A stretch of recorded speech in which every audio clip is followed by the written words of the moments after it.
rendez-vous auprès de l'une des 33 permanences assurées en mairie et en France Service, liste disponible en mairie et sur impôts.gouv.fr ou de votre service impôt des particuliers.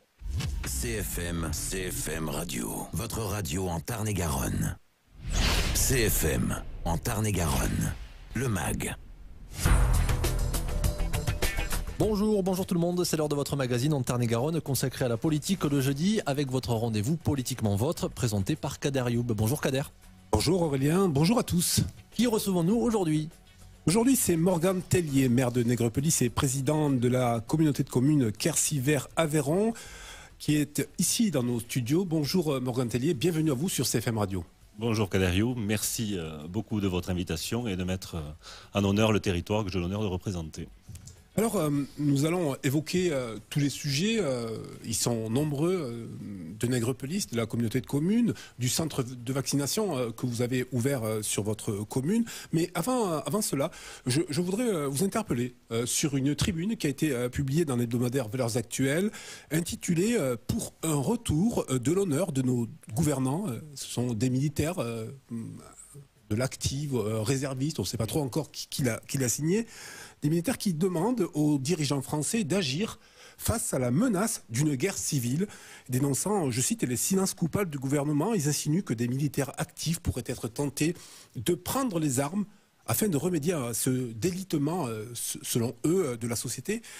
Dans un texte qui dépeint une France en péril, les signataires dénoncent un présumé délitement, qui frappe notre patrie, qui viserait, selon eux, à créer sur notre sol un mal-être.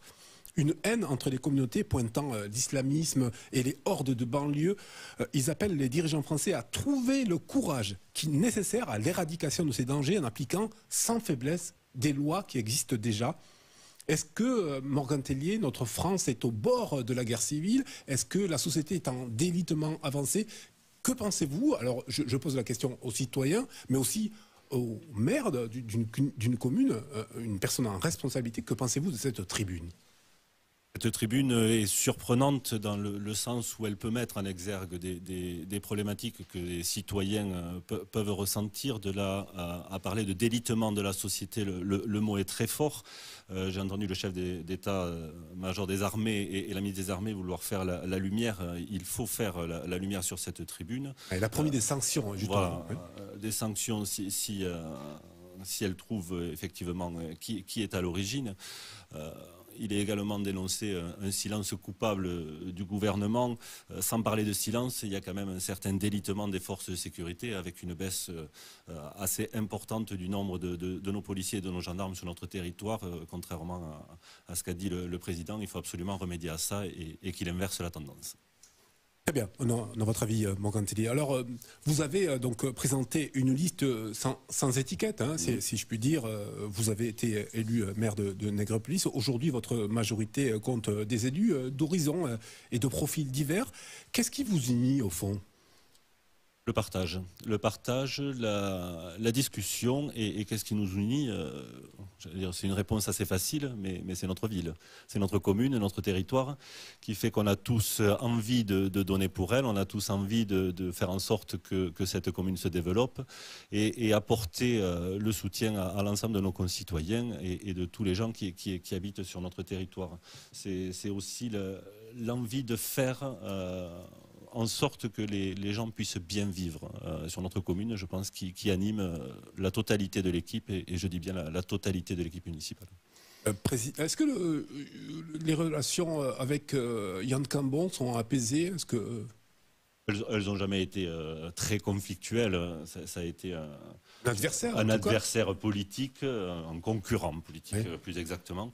On s'entend bien puisqu'on se connaît depuis longtemps. Et effectivement, la place de l'opposition est réelle dans la politique que nous menons, puisqu'ils sont très participatifs. Oui. Et pour cause, s'ils le sont, c'est parce qu'on a un esprit d'ouverture et qu'on leur permet de participer à toutes les commissions, à toutes les discussions. Et je les reçois régulièrement pour échanger sur tous les sujets de la commune.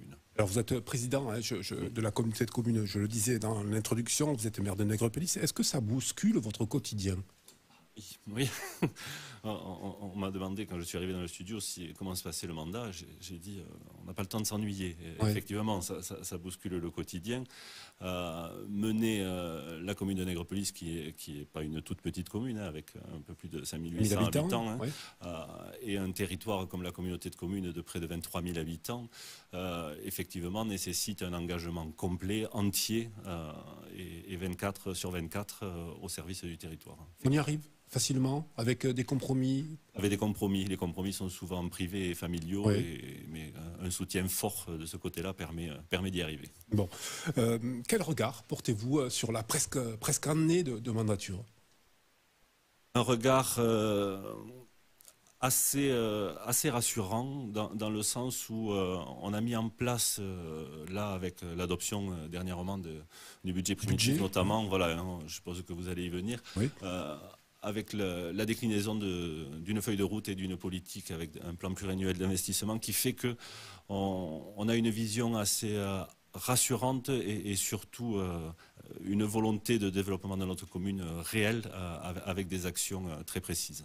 Alors, sur ce budget qui a été adopté très facilement, hein, à l'unanimité, vous n'avez pas choisi d'augmenter les impôts locaux. Pourquoi? C'est une position dogmatique? C'est une position, déjà, c'était annoncé lors de la campagne électorale. Oui, hein, mais vous auriez pu revenir sur certains l'ont fait. Certains l'ont fait, pas de notre côté, puisqu'on a mis en place justement cette feuille de route qui fait en sorte qu'avec les recettes que nous allons avoir et qui sont pérennes, avec nos partenaires qui nous suivent sur la plupart des dossiers et projets que nous présentons, on a la possibilité d'avoir une lecture assez sereine des finances de la commune pour permettre de mener à bien tous les projets.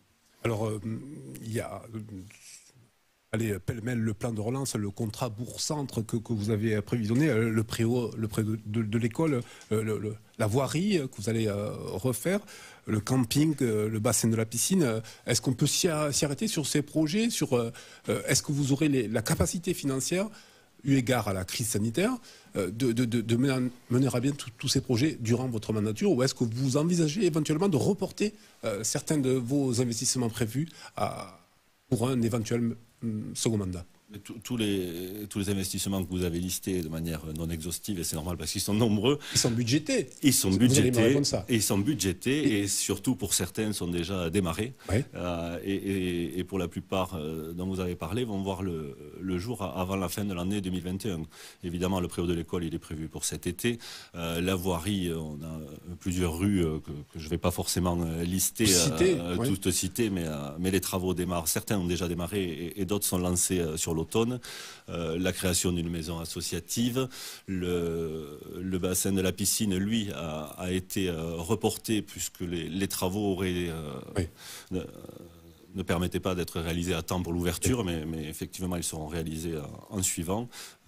Le City Park, enfin, tout est prévu et tout est budgétisé et sera réalisé. Est-il vrai, Morgan Tellier, que la nouvelle salle que vous allez inaugurer prochainement, qui n'est pas de votre fait, puisque c'est pas vous, et pour cause, qu'il avait initié ce projet, c'est votre prédécesseur, ce n'était pas votre projet, mais elle est bien présente. Qu'en ferez-vous? Est-ce que finalement vous êtes satisfait de cet équipement? On fait en sorte que l'ensemble des Nègrepellissiens soient satisfaits. Aimé Padier. Voilà. Hein, voilà. Excusez-moi. Centre culturel multisportif Aimé Padier devrait voir son inauguration pour cet été. Si tout va bien, voilà, si tout va bien, on le souhaite. Il y a quelques retards dus évidemment à la crise sanitaire qui ont été pris, mais l'ensemble a été plutôt rattrapé. On a mis à notre arrivée effectivement notre petite touche afin de permettre un meilleur aménagement de cette salle, lui lui donner un caractère de bien vivre un peu plus agréable que ce qui était prévu. Plus convivial. Vous pouvez préciser Alors, on a beaucoup travaillé sur le VRD, c'est-à-dire sur l'aménagement autour de la salle pour qu'il soit un peu plus environnemental, verdoyant. Oui. On a travaillé sur les revêtements de sol qu'on a complètement changé puisque inadapté. C'était une façon de vous réapproprier ce projet. C'était pas une volonté de se le réapproprier, c'était une nécessité pour qu'il soit adapté au fonctionnement qu'on voulait lui donner et que voulait lui donner également l'équipe précédente. Donc c'est un sacré investissement qui avait raison d'être, même si je ne l'ai pas complètement soutenu dans sa forme. Sur le fond, on va faire en sorte que ce soit un investissement probant. Vos administrés, vos concitoyens, que vous disent-ils dans cette période particulière très très compliquée pour tout le monde? Il y a des gens qui souffrent, j'imagine que dans votre commune c'est le cas aussi. Que vous disent-ils? Est-ce qu'ils ont besoin d'être protégés, sécurisés, accompagnés? Voilà. Ils ont besoin d'être accompagnés, rassurés.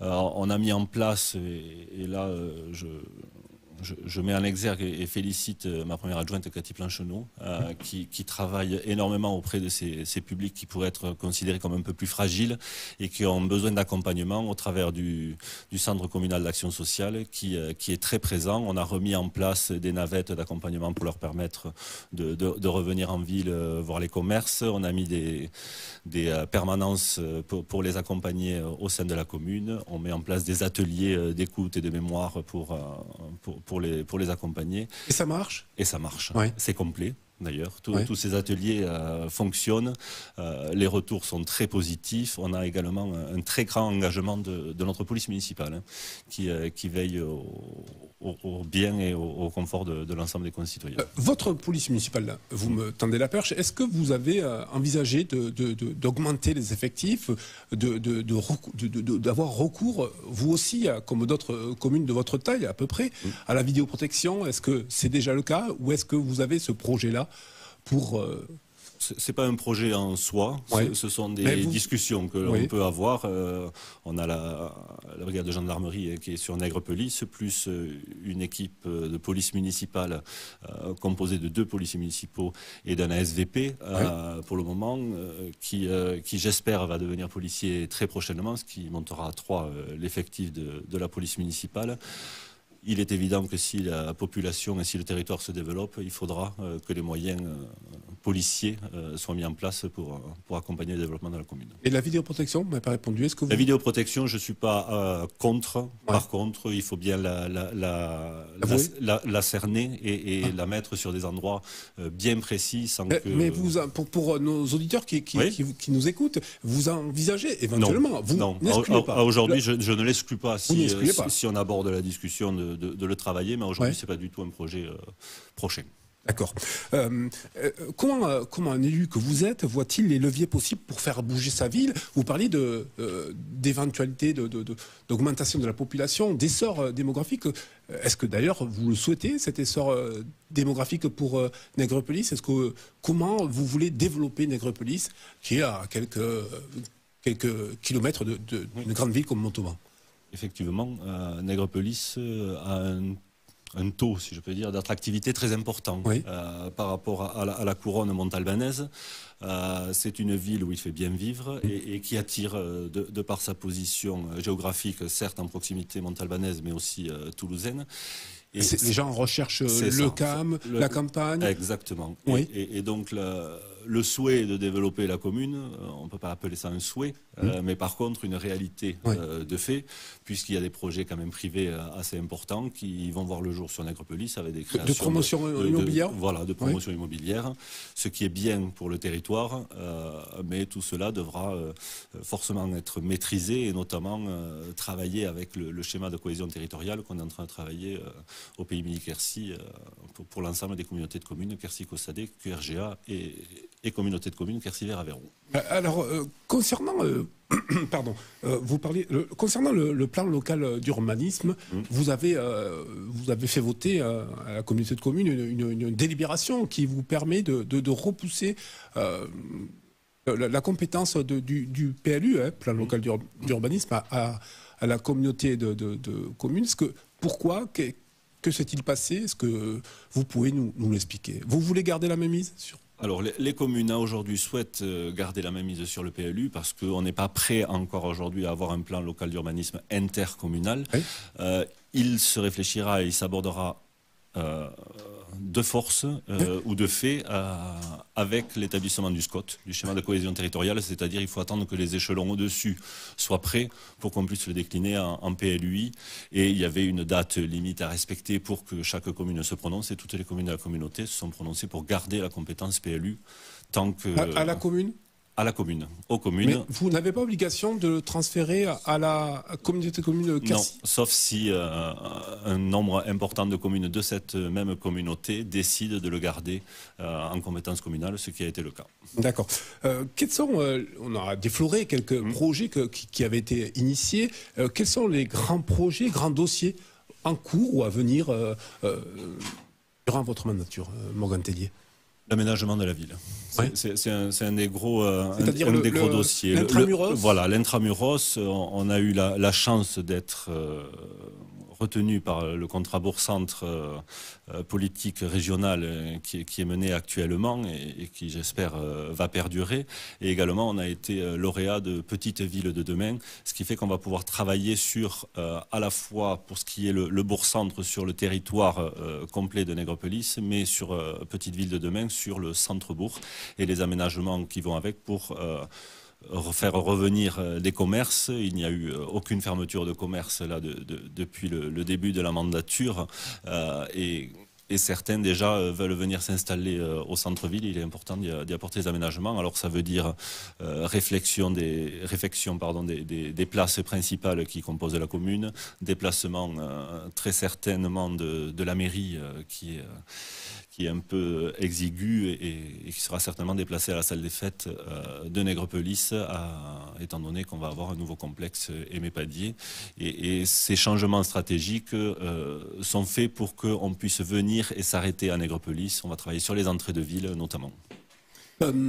Justement, est-ce que vous ressentez ce phénomène qui a été exacerbé amplifié en tout cas par la crise sanitaire, ce changement de paradigme chez les gens, chez la société, dans la société, qui fait que les gens finalement ne veulent plus rester dans des grandes métropoles urbanisées et qu'ils souhaitent maintenant aller vivre près d'une métropole moyenne, mais vivre à la campagne. Est-ce que vous allez accompagner ce changement je disais paradigme, mais de logiciel dans l'intellect des gens? Effectivement, on remarque que depuis le début de la crise sanitaire, les gens veulent ou émettent le souhait de venir s'installer dans nos campagnes, si j'ose dire. Oui. Reste à savoir si c'est un effet ponctuel ou si c'est pérenne.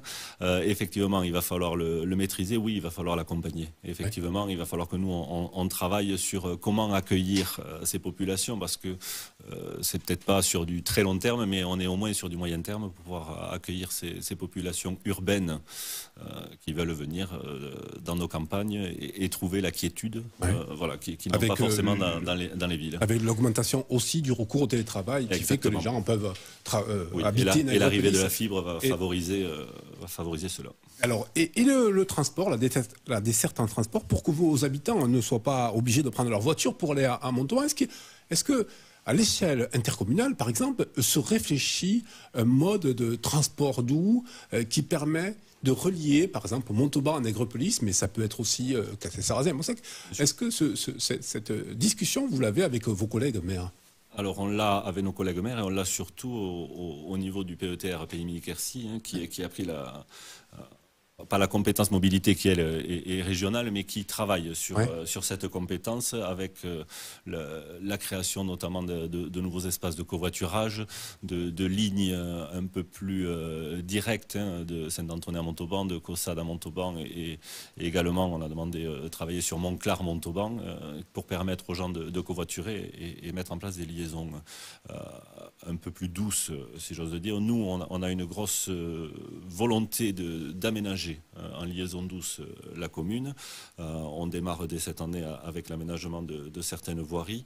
mais également la volonté de travailler avec la région, et ça a été l'une des premières choses qui a été faite, et notamment on a un transport maintenant qui va se faire tous les week-ends, samedi et dimanche, qui va permettre de relier Montauban à Saint-Antonin avec un arrêt à Nègrepelisse par le bus. C'est les fameux bus Lio de la région. De la région, est-ce que vous soutenez la candidature, la candidature à sa réélection de Carole Delga?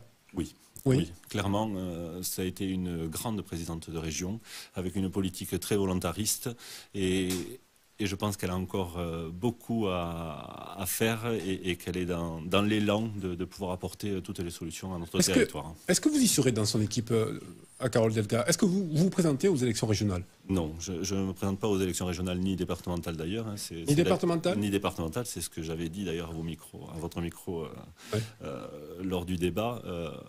Pour une simple et unique raison, c'est que... Pas de régional, pas de départemental? Pas de régional, pas de départemental, malgré les sollicitations, il y en a eu. On vous sait très proche de Valérie Rabault. On sait aussi qu'elle a officialisé sa candidature aux élections départementales. Est-ce que c'est son...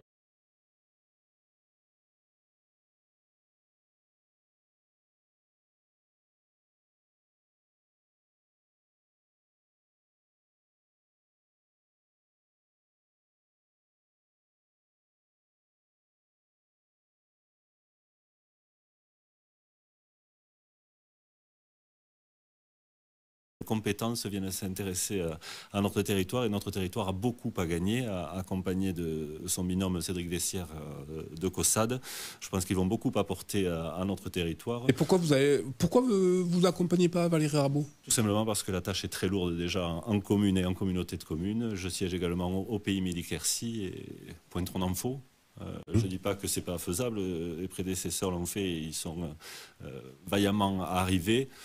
Pour le moment, j'ai une tâche assez lourde sur le territoire, je préfère m'y consacrer. C'est une décision irrévocable? Irrévocable pour cette mandature. Le maire reste, Morgan Tellier, dans un contexte de crise générale de confiance, l'élu préféré des Français. Proche des citoyens, il est au cœur de la vie locale, au cœur de l'action. Concernant le couple commune-communauté, vous êtes, je le rappelle, président de la communauté de communes Quercy-Vert, Aveyron, c'est ça? Oui.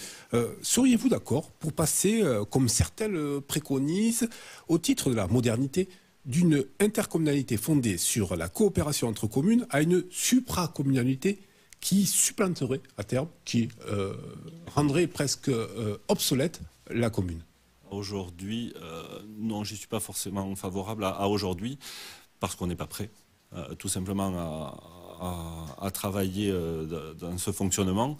Et puis, vous l'avez dit, le maire est proche de ses administrés, de ses concitoyens. Il est important qu'il le reste, et faire trop de supra éloignerait l'action et le politique de proximité. Plus de 36 maires de communes en France, c'est une chance ou une faiblesse pour la République, selon vous? Pour moi, c'est une chance, et c'est une sacrée force, surtout quand on voit les sollicitations que l'on a en ce moment sur la crise sanitaire. L'État peut répondre présent, mais j'avoue et j'affirme que les maires sont là, et heureusement qu'ils sont là pour faire face à cette crise sanitaire, car toutes les décisions, si j'ose dire, parisiennes sont mises en place exclusivement par les maires. Alors, une excellente transition encore, Morgan Tellier. Vous avez ouvert à Nègrepelisse un centre de vaccination qui fonctionne. Comment vous est venue l'idée d'ouvrir un centre de vaccination à Nègrepelisse? Immédiatement, la direction de l'hôpital de Nègrepelisse m'a contacté pour mettre en place un centre de vaccination dès que l'État nous a sollicité. Nous avons répondu présent immédiatement. Effectivement, nous avons fait partie des 2 premiers centres ouverts sur le département. Aujourd'hui, il y en a 6. C'est un centre qui fonctionne très bien, et il était évident que Nègrepelisse devait être au rendez-vous dès le début. Que représente pour vous, pour votre commune, l'accueil d'un centre de vaccination? Notre commune, c'est un gros effort. Oui. Un gros effort parce que la commune a grandement participé à l'installation du centre de vaccination en mettant en place des aménagements spécifiques, une réquisition de salles associatives. Et qu'est-ce que ça apporte? Pas mal de désagréments, il faut bien le reconnaître en termes de circulation, de stationnement ou autre, mais il faut l'assumer.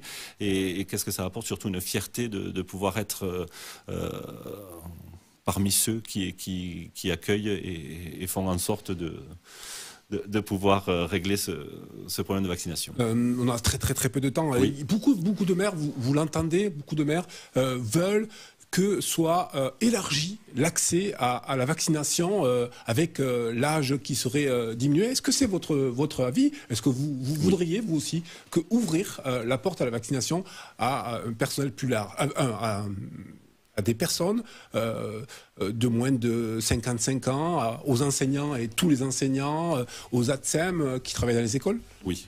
Alors j'y suis très favorable. Il est important d'ouvrir le plus tôt possible, vous l'avez dit, à ce personnel, mais à l'ensemble de la population qui, à l'approche de la saison estivale, espère très vite avoir accès à la vaccination. Et Nègrepelisse est prêt à monter en charge s'il faut le faire. Vous reviendrez, Morgan Tellier, pour faire un bilan de votre action? Avec grand plaisir.